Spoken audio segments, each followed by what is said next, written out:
Waukee continues to top its own building permit records. The Community Development Department issued a record 1,719 building permits from July 1st, 2020 through June 30th of this year. Local 5's Lakin McGee is live in Waukee. Lakin, what does this mean for the community?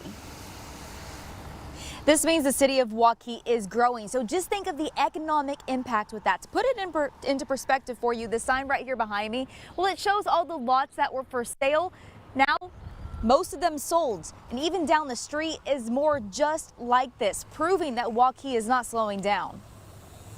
Lots for sale, and then they're sold. A total of 20 commercial permits were issued, sparking a $36 million growth in new construction. Kinship Brewing Company is part of this new growth. A couple new lagering tanks for our lager beer. Zach Dobeck opened the brewery in January. It was a bit of a pioneer move. I mean, coming this far west in Waukee. He first thought of taking his business to downtown Des Moines. So we chose Waukee, just given its trajectory and growth.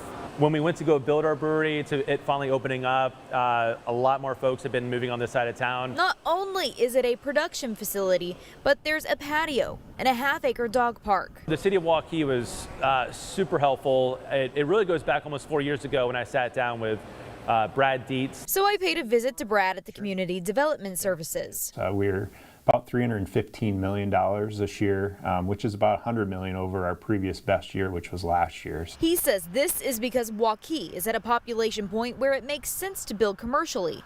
According to the U.S. Census Bureau, Waukee's estimated population is now 26,166, following a nearly 9% residential growth last year.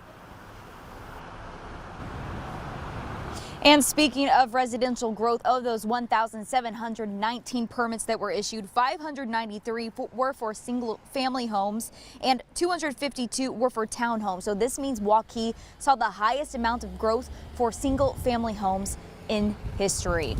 Reporting live in Waukee, I'm Lakin McGee, Local 5 News. We are Iowa. All right, Lakin, thank you. And of those remaining permit numbers, those fall into the other category, including projects like additions, decks, and fences.